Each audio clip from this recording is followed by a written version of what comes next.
This is the second video of the 2024 garden. This is my green bean trellis. I'll go on in. The first one I did was in spring and we hadn't gotten a lot done. So this one, we've been working really hard, getting things mulched, getting things weeded. There's Moo Moo. Got some more mulch to put down. It's the cedar, virgin cedar mulch. I really like it. Got this over here. So we did get our water totes in place, one on each corner of the house. And this is to keep the algae away. I'm not going to try to unzip it all, but anyway, it comes down from there. This is a little pond. I use coffee containers for the water. This is the cantaloupe, training it to go up the trellis. We got one little baby cantaloupe here so far. And if you come around here, I've got tomatoes on the back side.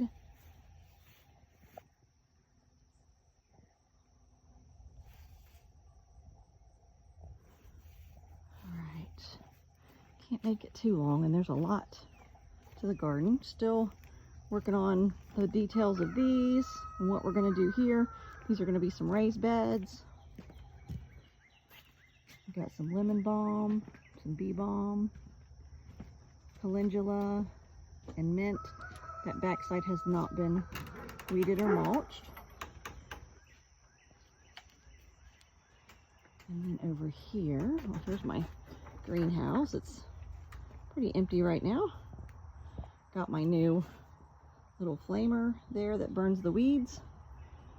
And then we have a water barrel here that we hose water to from the tote. These are pepper plants that we had last year. I literally just let the peppers dry on the vines and rot over winter. And then this spring, I kind of crumpled them up into each bucket. Some of the buckets didn't take. Most of them did.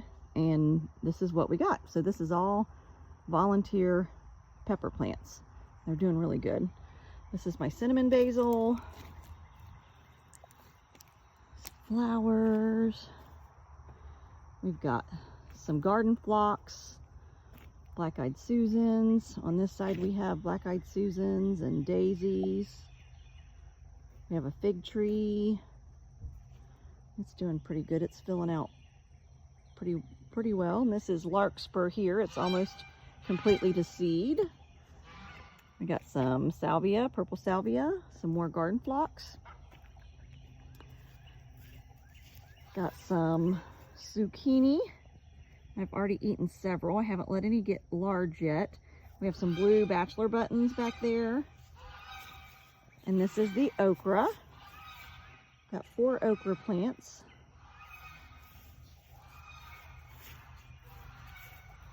And then another little path here. This is all teddy bear sunflowers. We have on the back side here, and then we have our kale. It's starting to come out of it. It did not like that dry spell. So we've got cardoon back here, and it's already blooming. And each one of those will bloom. Now this looks like an artichoke, but on an artichoke you would actually eat this before it blooms, or the inside of it, but on this cardoon plant you actually eat the stalks and you cook them. So you don't eat the flowers. And then I have some arugula that has already started going to seed. We have rhubarb and another rhubarb here. This area is in dire need of weeding. This is the Egyptian walking onions, my asparagus that I'm letting go to seed. That's done for the year. Got strawberries that I just planted underneath there. This is a volunteer cucumber plant. We've already gotten probably 20 cucumbers. So this was where I just let the cucumbers dry and go into the ground last year. And the zinnias, I didn't plant any of this. So the zinnias And the cucumber, it's not a healthy plant. As you can see, something's been eating it. Our Japanese beetles have been terrible, but I've gotten plenty of cucumbers. This bed was not finished, but I went ahead and planted some turnips and radish and collard greens and Swiss chard, kind of like a sacrifice area for the bugs to eat. This area here is oregano.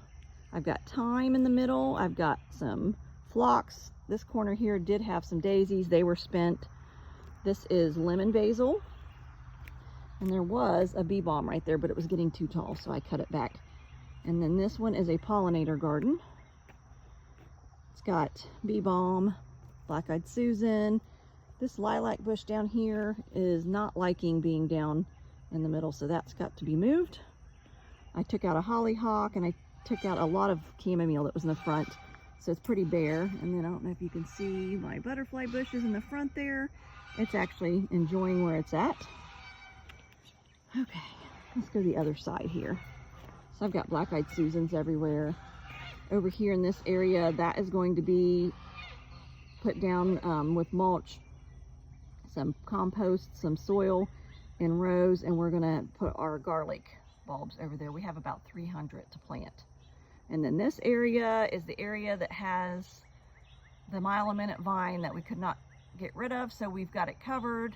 It's been covered for months. We're hoping it just dies. I have a pumpkin patch back there.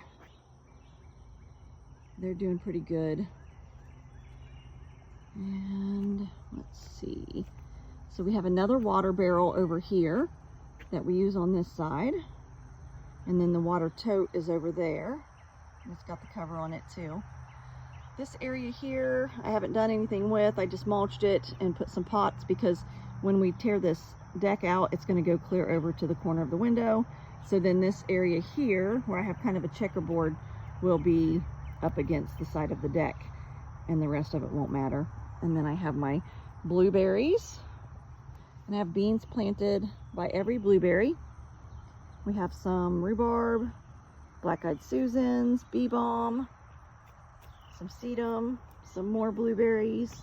There's another blueberry and a bean. We have another bean plant, another blueberry, and this is another pollinator area. We have coneflowers, the echinacea. We have lilies back in the back. We have wallflowers that are spent, but there's the left remainder there in the middle. We have the phlox. We have yarrow. This here is a volunteer. It's not always a perennial in our climate or our zone. It does better in hotter climates, but is Malabar spinach, and it came back very nicely. You can kind of see what's left from last year. I need to pull off, but this came up on its own, so this is what we've got started this year. And this is a perennial spinach, Malabar spinach. And then we have more beans, small blueberry. This is our newest plum tree, which is getting annihilated by the Japanese beetles. I'm out here picking hundreds off every day of everything. Got my catmint over there, another blueberry. That is a huckleberry right there, that small bush. This is a blueberry. Come around. Got liatris here, more phlox. I got my rose bush over there. And then back in here, I've got aronia berries. This area is being worked on right now. I haven't got it completely done. Got lilies, phlox. There was some oregano, some yarrow. There's hostas back in the corner. On the other side of the fence, we have a patch of strawberries and blackberries. We have elderberries planted along here. And then this area, I started filling in because the pond area was not holding the water enough to where I could keep it clean. So I started filling it in. It's still got some pond plants. The pond lilies keep blooming about every other week. And then right here and right here, those are beauty berry bushes. And all of this is volunteer. All these black-eyed Susans, I've been pulling them like crazy. More elderberry. I have a serviceberry, 2 more large elderberries. This is our blackberry patch that's gone crazy. It's got some that are ready. I need to come over here and mulch this. I've been doing one section at a time. And there's the large elderberries. And then this is the grape arbor. So this is our grapevine from last year.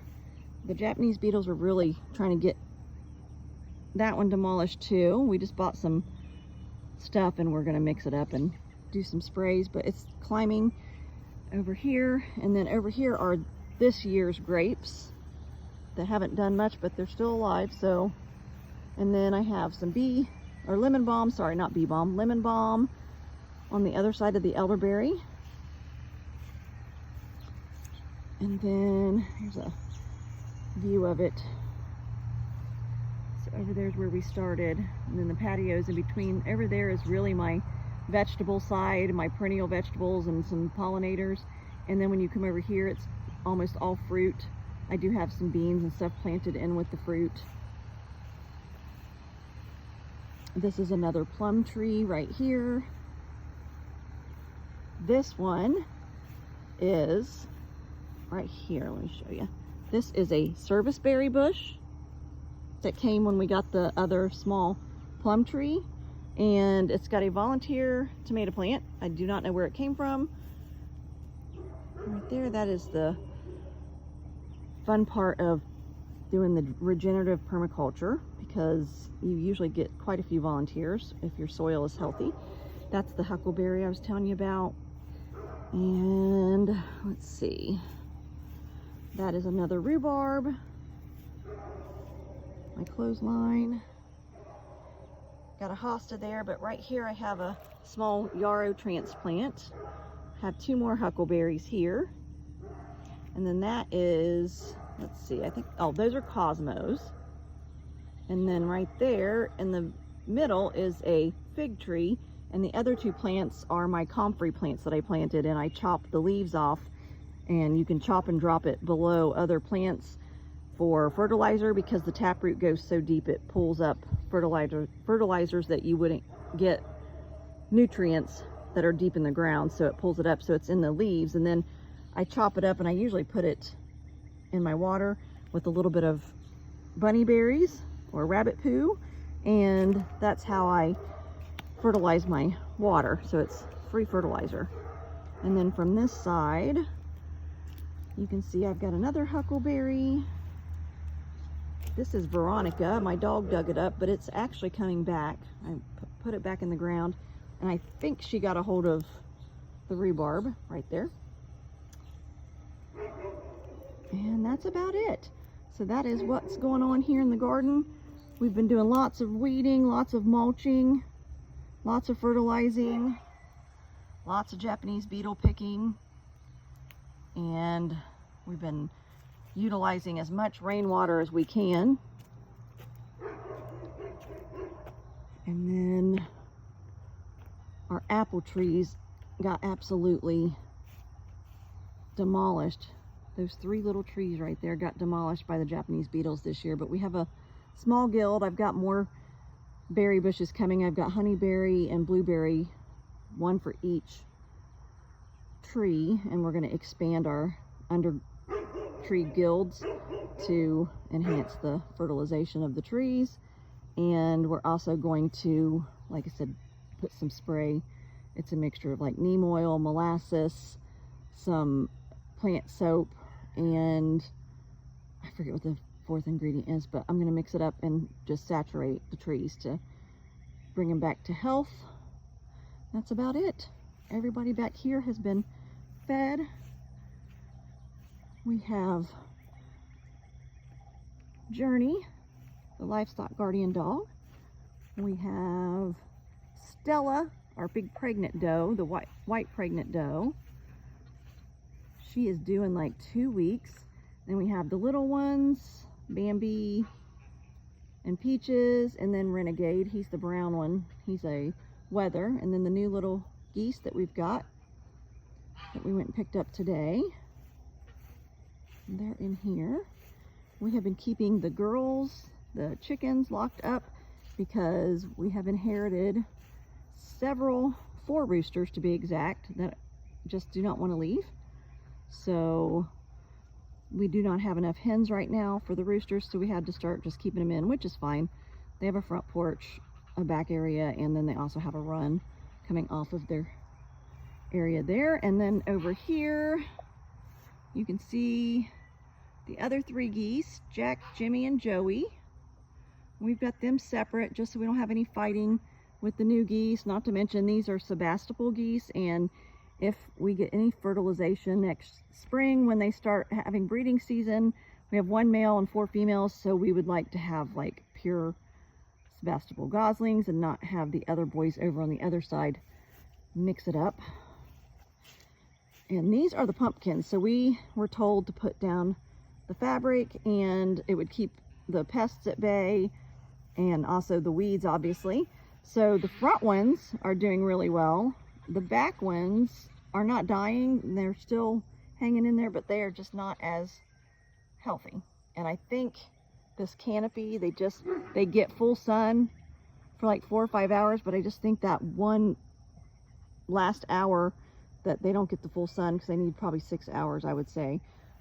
They're just kind of hanging in there. So next year we will probably move this further out so that they don't get the dappled sun, or maybe just not plant as many, I don't know. We only have 6, so.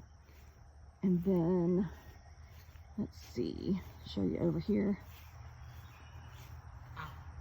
We have Blaze and Archer, our other 2 Great Pyrenees, and they are guarding the loudmouths over there.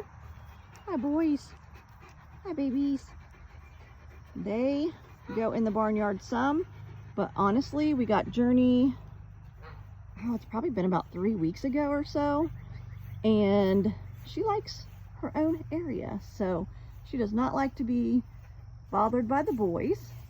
So we bring her in the backyard. She'll play around with our small dog Rosie, but she will not really play with the bigger dogs. So she likes to play with the goats, so we kind of just separated them, let them play and be together when they want to, and if they don't want to, that's fine. We've got plenty of room.